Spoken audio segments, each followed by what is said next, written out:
Lucas Melga, bem-vindo no canal Brasil Itália. Converse com Renata Bueno. É sempre um bate-papo bastante informal, cheio de cultura, de gastronomia, de coisa boa aí no mundo Itália-Brasil. E você que é um gaúcho, né? Conta um pouquinho para a gente de você, o que é essa tua paixão, né, pela gastronomia. E eu queria saber uma curiosidade até. Você tem algum vínculo com família italiana? Como é que nasce essa paixão pela gastronomia? Porque, pelo que parece, você trabalha bastante com a gastronomia italiana, né? Com certeza. Primeiramente, agradecer pelo convite, né, para estar aqui conversando com vocês. Então, muito legal. Acho que a Itália eu não visitei a Itália ainda, mas pretendo um dia visitar a Itália pessoalmente, porque é um berço de uma gastronomia incrível que eu adoro. Bom, sou gaúcho, atualmente moro em Floripa, e acho que o meu vínculo hoje, meu, de Lucas, com a Itália é muito mais gastronômico do que, infelizmente, um vínculo de familiar, né? A minha esposa tem um vínculo de tataravó com a Itália, mas o meu grande vínculo é dentro da gastronomia. Então, é uma área, um país que me chama muita atenção, né, nesse ponto. Adoro tudo que envolve massa, pizzas, tudo que a Itália nos proporciona de gastronomia. Eu acho que é uma base incrível. Então, esse é o meu grande vínculo hoje com a Itália. Eu começo sempre com uma pergunta assim, porque a gente vincula sempre, né, Com certeza. algum gancho, alguma ponte entre Itália e Brasil, porque a gente sabe que sempre tem alguma coisa que dá certo nesse mundo Itália-Brasil. Então a ideia é justamente conhecer um pouco, né, da tua história. Então conta o que você, enfim, como é que você chega na gastronomia, porque você parece que trabalhava no setor comercial, certo? Isso. Perfeito. A minha história é um pouquinho diferente da dos demais, né, então acabei fazendo uma transição de carreira um pouco tardia, ao meu ver, né. Eu fiquei mais de 15 anos trabalhando no comercial, trabalhei em empresas multinacionais de vários segmentos, tecnologia, de venda direta, B2B, B2C. Só que chega um ponto que a gente começa a sempre olhar para o lado. Eu sempre tive uma ligação muito forte com gastronomia, mas aquela coisa de cozinhar para a família, para os amigos, só que sempre ficou aquela pulguinha atrás da orelha. Até que mais ou menos na virada ali de 22 para 23, 2022 para 2023, eu tinha saído de uma empresa que eu estava, de forma um pouco inesperada, enfim, saí da empresa e eu acabei fazendo a minha inscrição pro MasterChef na época, MasterChef amador ainda, né. E eu fui chamado, então aquilo ali, infelizmente não participei do programa, mas eu fui chamado para fazer etapa em São Paulo, já foi uma grande experiência e aquilo acendeu uma luz na minha cabeça que eu falei: "Cara, tem alguma coisa aqui, sabe, se Deus está me mandando para lá é porque ele está tentando me dar algum sinal". Então a partir daquele momento, mesmo não entrando no programa, comecei a me aprofundar na gastronomia. Nessa época eu morava ainda em Capão da Canoa, no Rio Grande do Sul, onde eu comecei ali comecei minha trajetória gastronômica lá, né. Então a partir disso eu comecei a olhar para gastronomia, fiz alguns workshops, alguns cursos mais profissionalizantes para entender se o que eu fazia já, o que eu sabia, era em um nível aceitável para trabalhar com isso ou não. E aí realmente eu via como uma paixão muito grande por gastronomia, eu acabei estudando muito, consumindo muito conteúdo e aplicava muito em casa. Então, eu me considero um autodidata, assim, na parte gastronômica, porque eu estou sempre verificando novas coisas. E aí, a partir disso, eu comecei minha trajetória lá em Capão da Canoa, na gastronomia, aí sim, trabalhando profissionalmente, lá em meados de 23, 24. Então eu venho desde lá trabalhando com gastronomia e também paralelamente criando conteúdo, né. Então hoje eu hoje eu sou mais criador de conteúdo do que fisicamente no local cozinheiro, mas continuo fazendo meus eventos, continuo participando de feiras. Então eu estou mesclando esses 2 mundos, porque eu acho que a criação de conteúdo hoje em dia é essencial e ela é uma maneira de poder mostrar o nosso trabalho para o mundo, né. Então eu estou transitando nessas 2 áreas, física, gastronomia e também criação de conteúdo. Canal Rango com Lucas, é o Isso canal do aí. Lucas, que tem aí uma história super legal, que já participou, né, das primeiras etapas do MasterChef, que com certeza já é uma super experiência. E conta então pra gente do canal, como é que tá hoje essa criação de conteúdos, o que que você realmente gosta de mostrar nas suas receitas, né, porque a gente sempre tem um palpite próprio, assim, que a gente gosta, né, de mostrar uma identidade, enfim. Conta um pouco o que que você traz, né, Lucas, nas tuas publicações. Com certeza. Se deixar, a gente faz só a receita italiana, né, mas aí como a gente tem que mesclar um pouco, a gente tem que mesclar. Então, na verdade, eu comecei não por brincadeira, eu comecei fazendo alguns vídeos por muito incentivo da minha esposa também, ela falou: "Cara, tu se comunica bem", porque eu acho que isso eu acabei adquirindo lá na parte de vendas ainda, de aprender a me comunicar bem, de conversar com as pessoas. Então eu tinha comunicação e tinha conhecimento, então eu comecei a tentar mostrar um pouco disso nas redes, né. Então começou e foi indo devagarinho até onde foi tomando uma proporção um pouco maior. Então eu tento, na verdade, mesclar bastante, e desde receitas mais topo de funil, mais fáceis, até receitas mais elaboradas, para conseguir atingir públicos diferentes também, né. Então, em paralelo a isso, começaram as marcas a chegar também, porque é importante ter esse apoio, né, de marcas, então comecei a fazer trabalhos. Há mais ou menos uns 2 meses atrás saiu um vídeo meu junto com a Ray-Ban Meta, que foi assim, foi uma honra fazer um trabalho com eles, uma empresa que tem um nome mundial. Eu sinceramente não esperava, aqui estou sendo bem sincero, então chegou o e-mail, chegou a parceria, foi tudo muito rápido, fiquei extremamente nervoso, apreensivo de estar fazendo aquele conteúdo, mas graças a Deus deu tudo certo, ficou um ótimo vídeo, já está com um alcance de quase 4 milhões de views, então, eu venho trabalhando isso, eu tento mesclar e na verdade o Instagram, o algoritmo, essa coisa é muito às vezes é complicado de entender, então a gente vai tentando variar receitas, variar para onde vai. Eu procuro tentar ser o mais democrático possível, então não deixar de atingir o público que quer receita mais elaborada, mas também planejar e fazer receitas mais simples para atingir o pessoal no dia a dia e não ficar difícil das pessoas fazerem no geral, né. Acho que as pessoas têm que Eu se já sou do identificar. tipo que prefiro a receita mais simples, Exato, exato. mas mas é claro que tem, né, quem gosta de novidades, de coisas mais elaboradas, até porque a gastronomia, de uns anos para cá, eu acho que muito, inclusive, com a própria pandemia, mas isso já vinha acontecendo antes, né, essa descoberta da Uhum, gastronomia. E a Itália, na verdade, sempre viveu muito isso. Isso é uma coisa que eu vivo aqui com o meu marido, com a família dele, que a gente trata essa coisa da gastronomia muito no dia a dia, né, a vida deles gira em torno disso, cuidando, plantando as próprias coisas, né, as verduras, o tomate, o trigo, né, o grão que faz a massa, o próprio azeite, né, que planta a oliva, o vinho, enfim. Então eles cuidam com muito carinho, isso faz parte do ritual, né, da vida deles, da convivência em família e também das receitas que são simples, mas que são muito boas, cuidadas, né, com muito afeto em cada uma das etapas. Então, conta para mim um pouco, assim, das receitas italianas. Eu queria que você contasse, assim, 2 que você mais gosta, enfim, ou que você gostou como publicação, como é que foi isso? é. E até contrapondo não, ampliando esse assunto, né, acho que o Rio Grande do Sul tem muita ligação, né. Eu vejo muita semelhança, quando a gente vai numa vinícola, quando a gente vai a alguns lugares, da presença italiana muito forte, né, vinho, massa, aquela coisa de cumilança, então, na verdade, isso esteve dentro da minha criação junto também, né. Até por isso que eu te perguntei da família lá no começo, porque Sim. eu conheço a comunidade italiana no Rio Grande do Sul, adoro ir para lá, ali para a região de Antônio Prado, Flores da Cunha, né, que Caxias, Bento Gonçalves, enfim, porque quando a gente vai ali, eu tive até com o embaixador italiano lá uma vez, que ele falou: "Meu Deus, parece que eu realmente estou na Itália aqui".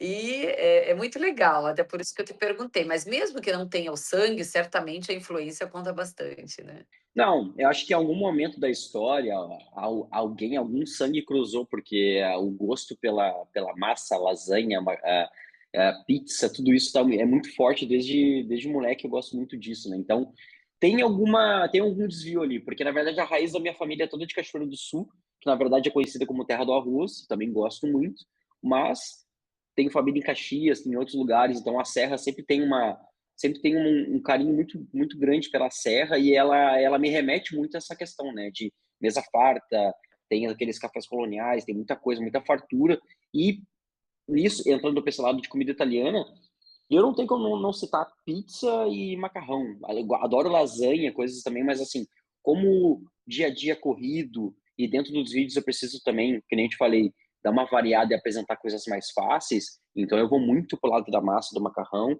e vou também para o lado da pizza. Então, comecei a me Legal. especializar. Pode Mas eu comecei a me vocês especializar mais em pizza agora também para conseguir aprender questão de fermentação. e começar a Ah, aprender as variáveis, né? Pizza romana, outros tipos de pizza mais fina, que maior tempo de legal. fermentação. É, Isso que eu ia te perguntar, se você ensina massa também, porque antigamente a gente falava muito assim, né, da massa, o macarrão, o molho do macarrão. E hoje em dia, as pessoas estão muito preocupadas também em fazer a própria massa, né? A própria sim. massa fresca ou a própria massa da pizza, usando grãos diferentes. A gente mesmo aqui, por exemplo, como a família do meu marido, meu sogro planta o grão, a gente moe, a gente faz a própria Legal. farinha e faz a pizza, que ela sai até um pouquinho integral, assim, mas Uhum, é uma delícia, né. Então a gente até fez o forno para pizza em casa, e a gente maravilhoso. faz aqui com a família toda. Então, conta um pouquinho dessa experiência com as massas, a fermentação, porque aqui é muito forte isso, né, a pizza napolitana, que tem 48, 72 horas de fermentação. Eu, particularmente, gosto muito da pizza romana, que ela não é tão molhadinha, né, e não tem a borda tão alta como a napolitana, ela é um pouquinho mais crocante, a gente chama biscottata, se fala em italiano, né, biscoitada seria. Sim. Ela é um pouquinho mais crocante. Então, enfim, e existem essas diferenças mesmo. E outra coisa, romana, que eu gosto muito é a pinza, que também é um outro estilo de pizza, né, que ninguém fala aqui que é pizza, é outra coisa mesmo, que é sempre a massa feita de uma forma oval, etcétera. Então Uhum. conta pra gente aí da tua experiência aí com as fermentações e com as massas. É, tem muitas variáveis, né? A gente tem focaccia. Esses dias, nessa semana, eu fiz um sanduíche de pizza, então eu peguei a pizza, dobrei. Aí pode chamar de calzone ou sanduíche de pizza. Acho que dá É, para bastante com as massas, sabe? Então, com o passar do tempo também trabalhando em alguns restaurantes, eu fui aprendendo também, né? A cada processo, o tempo de fermentação. Tem um restaurante de um amigo meu aqui em Floripa também que eu fui, eu achei muito legal que eles têm um cronômetro de tempo de fermentação no restaurante. É muito legal. No dia que eu fui comer, a fermentação deles estava em 90 horas. Aí você imagina, é muito tempo, nossa. é muito cuidado. Então eu venho aprendendo e trabalhando também de formas diferentes. Eu comecei a trabalhar com farinha 00, que é mais esticada, sêmola, para conseguir variáveis diferentes. Só que, claro, eu não tenho meu forno de pizza em casa hoje, eu gostaria muito de ter, até porque trabalha na temperatura ideal da pizza, que é aí perto de 400 graus, que o forno convencional, infelizmente, não chega. Mas a gente se vira, a gente vai tentando fazer, e eu tô estudando mais isso agora para me aprofundar na massa em si, panificação, que é uma coisa que eu não tinha muito, porque demanda mais tempo, demanda mais processo, tem que ter mais paciência para fazer, um tempo maior. Então eu estou me aprofundando nisso, questões de farinhas, trabalhar. É, nem sempre dá certo, tem algumas massas que não dão certo, a gente tem que colocar até fora. Então é um processo, realmente depende do dia, da temperatura, do ambiente. A fermentação é muito peculiar, né? Então depende da mão que está sovando a massa, depende da temperatura que está interna e externa. Então são A variáveis que você umidade, né, tem isso tudo, também. tudo. Então não é um ambiente controlado de um restaurante onde você tem uma temperatura X ou a máquina que está batendo a massa ela tem um controle de temperatura. Não, em casa você tem controle da sua mão, às vezes tem um termômetro ou não, então você vai controlando conforme o tempo. Por exemplo, agora é inverno, a fermentação demora muito mais, então a gente é muito diferente do verão, a gente fermenta muito mais rápido. Então é legal ir aprendendo, porque a gente está lidando quase que com um ser vivo ali. Então a gente tem que ir variando, entendendo. Comecei a fazer algumas bigas também para trabalhar a fermentação mais natural. É bem legal. Eu gosto muito desse mundo e estou me aprofundando mais agora. Cuidando dos bichinhos, né, eu falo, porque o fermento, Exatamente. ele vai se reproduzindo, você tem que ir cuidando. E por mais que ele fique ali na geladeira ou conservado, você tem que cuidar, todo dia você tem que alimentar ele, né. E essa Com questão da certeza. própria massa quando está fermentando, você não pode simplesmente abandonar ela ali. Você tem que ir controlando, como você disse, ver a questão da temperatura, né, etcétera. É, o mundo à parte eu acho muito legal. Tem que ter um cuidado a mais, né? Não é toda semana que a gente tem tempo para ficar cuidando, então eu vou intercalando pelo menos uma vez no mês ou outra, eu vou tentando fazer alguma coisa diferente, tentando ampliar meu conhecimento nisso também, porque, cara, é muito legal fazer sua própria massa. Aumenta a qualidade, aumenta sabor, aumenta tudo, né, do que comprar pizza pronta de mercado. Acho que esse tempo já passou e eu, como cozinheiro, nem posso permitir passar por isso mais. Então, eu vou tentando realmente sempre criar, nem que seja uma focaccia para salvar o dia ali, a gente faz porque é mais rapidinho também. É, aqui tem eu sou na terra da focaccia, na Puglia, que é onde eu moro, né, então tem a focaccia barese, que eles só colocam os tomates no meio, algumas Uhum. azeitonas, é uma delícia. E conta então para nós qual que é o teu prato predileto, independente, né, porque essa é uma curiosidade, eu acho, dos chefes de cozinha, assim, o que que você gosta de comer? Caramba. Pior que eu sou mega simples, eu acho que na verdade é difícil falar um só, né. Eu sou Uhum. eu vou dizer assim, eu vou dizer memória afetiva, tá. Eu tenho uma memória afetiva de quando eu era mais moleque, assim, um prato que vai parecer totalmente bizarro o que eu vou falar, mas é um arroz, bife acebolado e salada de maionese. É isso. Bem brasileiro então. É nisso, sabe, é memória afetiva. Só que claro, a parte italiana de uma lasanha, massa, isso pizza, é que eu é difícil a gente colocar um prato, assim, por exemplo, pizza. Eu queria comer todo dia? Queria, mas não pode, então a gente tem que tentar controlar, sabe. Então, a pi eu coloco esse prato para o dia e a pizza para noite, sabe.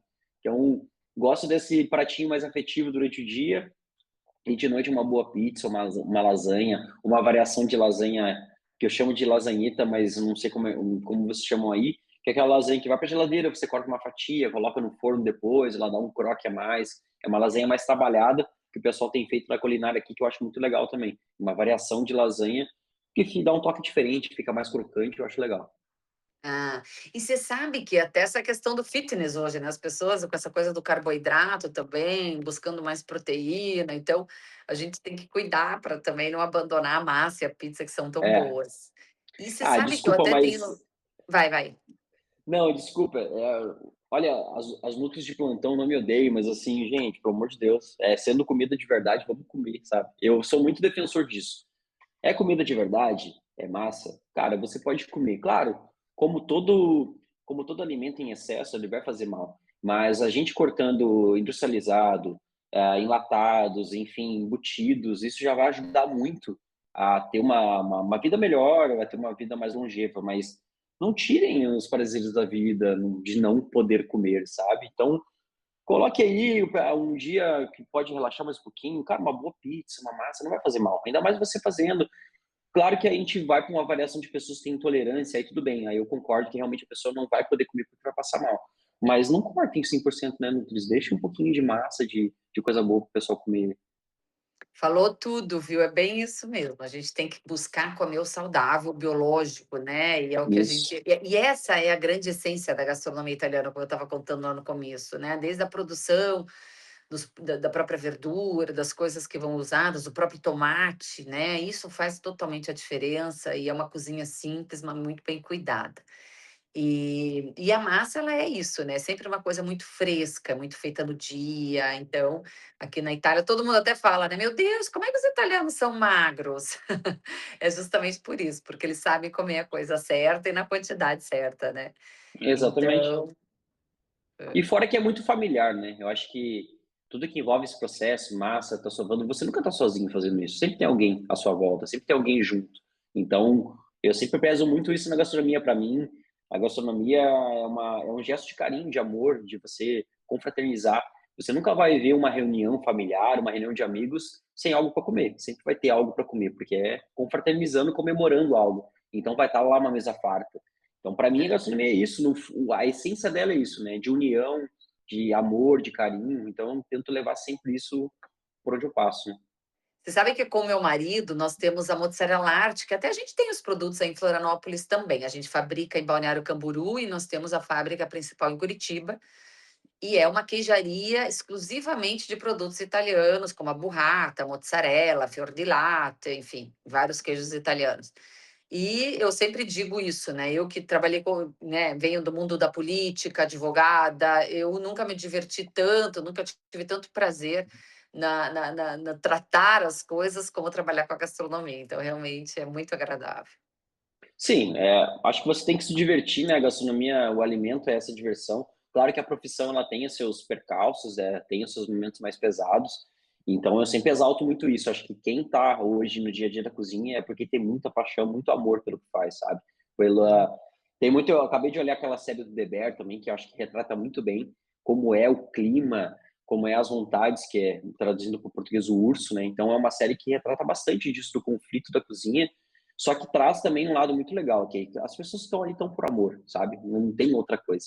Então amam muito o que estão fazendo e estamos ali para servir, sabe? Acho que tem muito disso dentro da gastronomia. A gente tem muito no coração de servir. A gente quer servir bem, quer ver um sorriso, quer que a pessoa goste do que está comendo e saia feliz dali, né? Acho que a grande função da comida também é essa, né? Que legal. E essa nossa mozzarella art, a gente criou justamente nessa ideia, né? Meu marido é italiano e a nossa ideia era justamente levar um produto essencialmente italiano e que a gente conseguisse dar acesso para as pessoas, né? A uma coisa boa, Sim. artesanal, né? Então a gente faz tudo artesanalmente, é bem nesse espírito mesmo. Que legal. Lucas, mais alguma coisa que você queira nos contar? Não, eu acho que é isso. É a grande paixão da minha vida que me fez mudar, depois dos 30 e poucos anos, me fez mudar de área gastronomia, tentar buscar essa aventura que é cozinhar, e também criar conteúdo. Foi tudo acontecendo ao mesmo tempo. Eu até passei reto na minha história, eu também tenho uma vivência de intercâmbio em Dublin, na Irlanda, também passei um tempo morando lá. Então, na verdade, foi muito bom conhecer culturas diferentes também. Acho que tudo isso vai enriquecendo, né? Não só falando de gastronomia em si, mas como um todo. E citando a questão da mussarela art, eu acho muito legal, porque hoje em dia os insumos, os alimentos estão aparecendo mais para pessoas que não conheciam uma mussarela de búfala, uma burrata. Então, hoje você vê isso mais no mercado e é muito legal, porque acaba ampliando mais esse horizonte das pessoas que não tinham tanto acesso.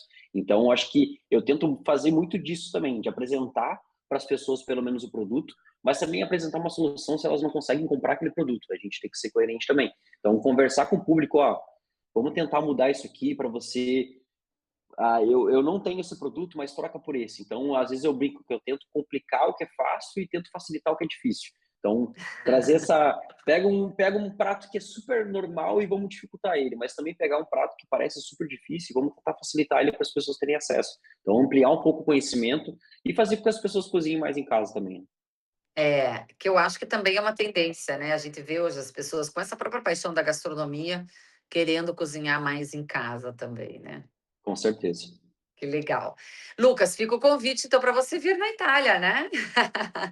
Olha, Conhecer de perto aqui a coisa boa da gastronomia italiana. ontem, mas é um planejamento que está aí de vida, de conhecer a Itália com certeza. Pra fazer, na verdade, uma Eurotrip ali, mas a Itália acho que é o ponto principal. Gelatos, pizzas, lasanhas, tudo, né? Porque é uma culinária que às vezes parece tão simples e é no simples que está todo o sabor, né? Eu já É, acompanhei alguns chefes meus que já foram e eles falam isso, de cara, poucos ingredientes, só que são excelentes ingredientes e feito da forma correta. Não tem mistério, é só isso. é. Que bom, que bom. Eu fico o convite também para conhecer Mozzarella Arte em Balneário Camboriú ou em Curitiba, quando passar por Com lá. certeza. Pode conversar com a Pamela, né? E fazer uma visita para a gente. Com certeza. Agradeço muito pelo espaço, pelo bate-papo, acho que foi muito legal. Sempre falar de comida é ótimo, então se deixar eu falando de comida aqui, eu vou o dia inteiro, uma coisa que realmente tá no coração, né? E vai dando fome essa hora por aí, né? Com certeza. Agradeço muito, muito obrigado por todo o espaço e viva a gastronomia, viva a Itália, viva a comida. Acho que vamos celebrar, vamos cozinhar e vamos se unir todo mundo. Ótimo. Rango com o Lucas. Obrigada, Lucas. Um abraço grande para você e para Um todo mundo aí em abraço. Floripa, e Rio Grande do Sul, que é um lugar, uma região muito querida, principalmente aí pela comunidade italiana. Com certeza. Obrigado. Um grande abraço. Ah, um abraço. Tchau, tchau.